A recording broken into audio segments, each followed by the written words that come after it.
السلام علیکم. Tonight with شاہین کے ساتھ میں ہوں سید شاہین عبداللہ. آج ہم بات کریں گے پاکستان کے جو موجودہ حالات ہیں اور ان میں خصوصاً جو کراچی اور حیدرآباد کے لوگ جن حالات سے نبر آزما ہیں. دیکھیں، ایک محتاط اندازے کے مطابق اس وقت تک، جب کہ آج رمضان کے دوسرا عشرہ گزرنے کے قریب ہے، تو ابھی تک عام آدمی یا عام انسان یا کراچی اور حیدرآباد یا سندھ کا رہنے والا عام آدمی جو ہے، اس نے اپنی جو عید کی تیاریاں ہوتی ہیں، جو ایک مذہبی وابستگی ہوتی ہے، اس کو تیاریاں مکمل نہیں کی ہیں. خواہ وہ سطح کوئی، میں ایلیٹ کلاس کی بات نہیں کر رہا ہوں، میں اس ملک کے پولیٹیشین یا بیوروکریٹس کی بات نہیں کر رہا ہوں، ان کی دنیا علیحدہ ہے. میں عام آدمی 98% عوام کی بات کر رہا ہوں جو کن حالات کا شکار ہے. بدنصیبی ہماری یہ ہے کہ ہم نے ہمیشہ ان چیزوں پہ، یعنی آپ ایک چھوٹی سی مثال ہے کہ جی کوا کان لے گیا، کوا کان لے گیا، ہر طرف شور مچا ہوا ہے، کوئی اپنے کان کو ہاتھ لگا کے نہیں دیکھ رہا ہے. اس پورے صوبے میں کرونا ڈیزاسٹر کی وجہ کر جو بندشیں لائی گئیں، پہلے شروع میں یہ تھا کہ جی وہ لاک ڈاؤن ختم کر دیا جائے گا، پھر اس کی نیگیٹو امپیکٹ یہ سامنے آیا کہ جی تاجر اتحاد سے اتنے پیسے مانگے جا رہے ہیں، سندھ گورنمنٹ اتنے پیسے مانگ رہی ہے، سندھ گورنمنٹ یہ کر رہی ہے، سندھ گورنمنٹ وہ کر رہی ہے. بات یہ ہے کہ کرونا خود کچھ بھی نہیں تھا، یہ وقت نے اور حالات نے ثابت کر دیا، لیکن اس کو اتنی بھیانک شکل دے دی گئی کہ عام آدمی ڈر گیا. یعنی منحاس القوم، یہ عوام ڈر چکی ہے، یہ قوم ڈر چکی ہے. اس خوف کی وجہ کیا ہے؟ اس ڈیزاسٹر کو میڈیا کے ذریعے اتنا ایکسپلائٹ کیا گیا کہ ہر آدمی اس کے افیکٹ میں آ گیا. بیماری میں نہیں، اس کے معاشی سوشیو اکنامیکل انفراسٹرکچر بگڑ گیا. گورنمنٹ نے جو ریلیف دی وہ ایک مخصوص طبقے نے لے لی. گورنمنٹ کو جو انٹرنیشنل منڈیوں سے تیل کی شکل میں امداد ملی، ڈیزل کی شکل میں امداد ملی، وہ گورنمنٹ کے بیوروکریٹ کھا گئے، عوام کو اس کا بھی فائدہ نہیں ہوا. عوام کیا کرے؟ عوام کہاں جائے؟ صرف اتنی سی بات اگر ارباب اختیار کی سمجھ میں آ جائے کہ یہ عوام کیا کرے، عوام کہاں جائے. وہ جو ریاست مدینہ کی بات کرتا تھا، وہ جو شخص ریاست مدینہ کی بات کرتا ہے، اس شخص کو ریاست مدینہ کا کچھ بھی نہیں پتہ ہے. جس کی عوام بھوک سے نڈھال ہے، جس کے ہاں عوام غربت کی وجہ کر اپنے بچوں سمیت خودکشیاں کر رہی ہے، اور وہ شخص ریاست مدینہ کی بات کرتا ہے. اسے شرم آنی چاہیے یہ لفظ استعمال کرتے ہوئے. پوری امت مسلمہ کو گروی رکھوانے والا شخص ریاست مدینہ کی بات کر رہا ہے. یعنی ایک عجیب، اس ڈیزاسٹر نے آنکھیں کھول دی ہے انٹیلیکچوئلز کی اور دانشوروں کی کہ ایک عجیب سی فضا قائم ہو گئی ہے میڈیا کے ذریعے. اب سوال یہ پیدا ہوتا ہے کہ میڈیا یا صحافت یا ان چیزوں کا کیا تعلق ہے. دیکھیں، سن 2004 میں جب میڈیا کو آزادی ملی جناب پرویز مشرف کی وجہ کر، صحافی بنیادی طور پہ اندر سے بڑا سادہ ہوتا ہے اور بڑا قناعت پسند اور ایک غریب پرور اور غریب سا شخص ہوتا ہے جو صحافی ہوتا ہے، جس کو اللہ نے قدرتی طور پہ آبزرویشن کی صلاحیت دی ہوتی ہے، جو اپنی آبزرویشن کو قلم اور دوات کے ذریعے، قلم اور کاغذ کے ذریعے لوگوں تک پہنچاتا ہے. معاشرے کا وہ شریف النفس، انتہائی غریب اور مفلوق العقل طبقہ صحافی ہوتا تھا. سن 2004 کے بعد یہ جو ایلیٹ کلاس نے اور یہ جو بزنس کمیونٹی، انڈسٹریلسٹ کمیونٹی میں نے صحافیوں پہ پیسہ لگانا شروع کر دیا. تو ہم نے یہ سنا کہ جی بول چینل کامران خان کو 6.5 لاکھ روپے دے رہا ہے. جنگ میں 600 روپے سے نوکری شروع کرنے والے کامران خان کو 6.5 لاکھ روپے جیو دینے لگا، بول دینے لگا. کیوں؟ چونکہ دیکھیں، نیوز پاکستان پوری دنیا میں وہ واحد ملک ہے جس میں بے تحاشا چینل ہیں اور نیوز چینلز ہیں. اور مزے کی بات یہ ہے کہ ان نیوز چینل کی ارننگ جو ہے وہ اشتہارات پہ ہو رہی ہے. اور اشتہارات دیتا کون ہے؟ جو کچھ دکھانا چاہتا ہے. جب وہ کچھ دکھانا چاہتا ہے تو چینل کا جو مالک ہے وہ اس غریب پرور، نفیس اور شریف صحافی کی بات تھوڑی سنے گا.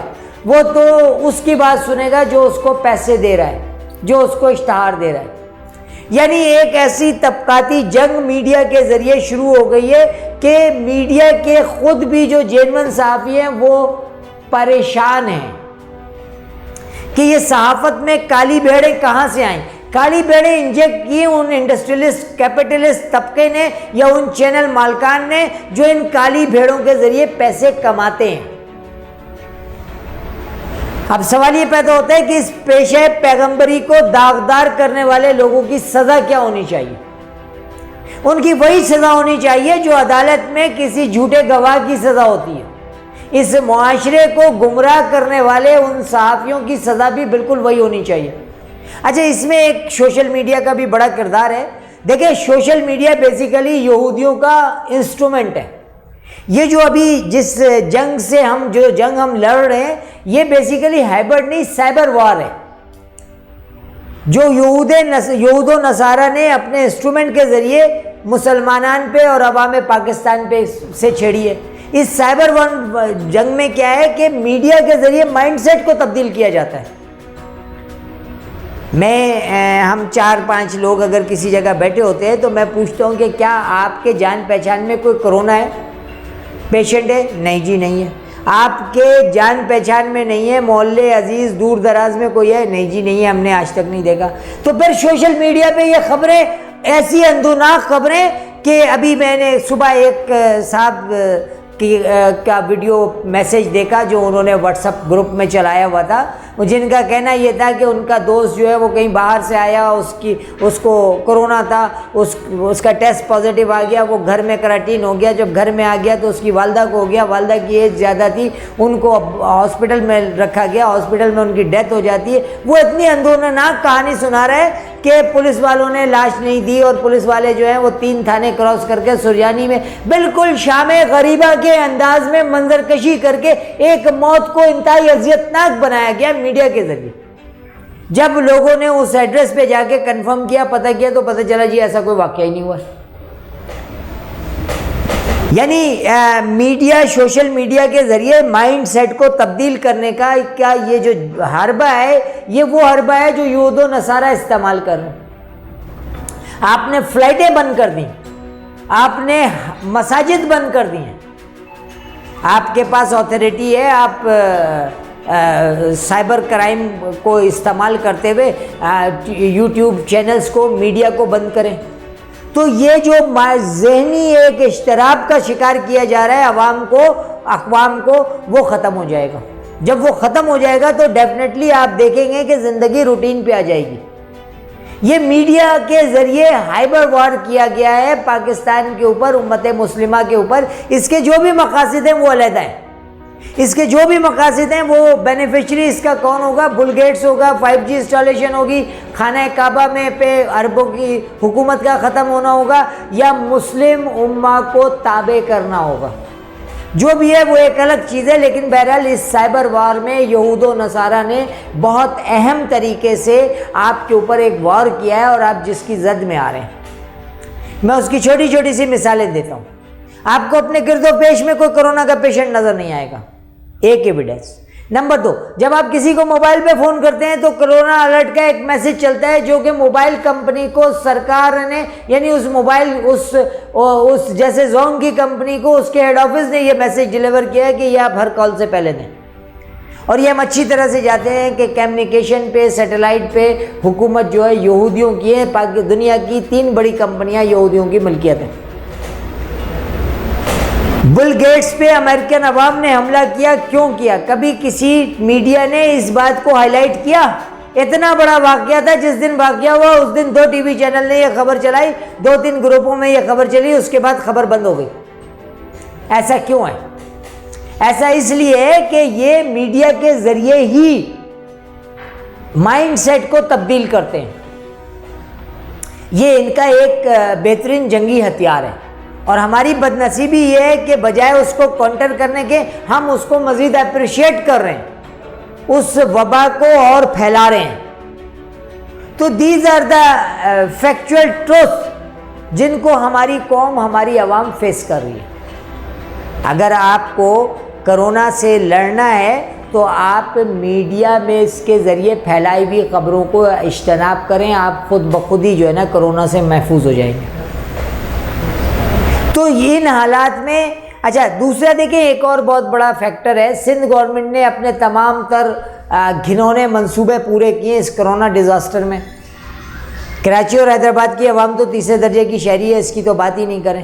یہاں سے کرونا کے مد میں جو لاکھوں اربوں ڈالر کی امداد ملی وہ ان بیوروکریٹس نے، ان حکمرانوں نے اپنے پاس اپنے اکاؤنٹوں میں رکھی، یا پھر اس کو اپنے مخصوص علاقوں میں جو انٹیریئر میں ہیں وہاں اس کو استعمال کیا۔ یعنی کتنی عجیب سی اور کتنی غلیظ سی بات ہے کہ اس ملک میں بیوروکریسی اور پولیٹیشینز خصوصاً سندھ میں مل کر کے ایک مکروہ اور گھنونا کاروبار کر رہے ہیں جو انسانی جانوں کا ہے، جو انسانی زندگیوں کا ہے۔ یعنی انہیں شرم تو نہیں آتی ہے، مگر شاید انہیں کہیں نہ کہیں کبھی نہ کبھی احساس ہوگا کہ یہ اپنے ہی لوگوں، اپنی ہی قوم کے ساتھ کیا کر رہے ہیں۔ بات پنجابی، مہاجر، سرائکی، سندھی اور پٹھان کی نہیں ہے، بات حق اور انصاف کی ہے۔ آپ نے جو مظالم ان شہروں میں ڈالے ہیں ان مظالم کا کیا آپ کوئی بھرپائی کر سکیں گے؟ یقیناً نہیں۔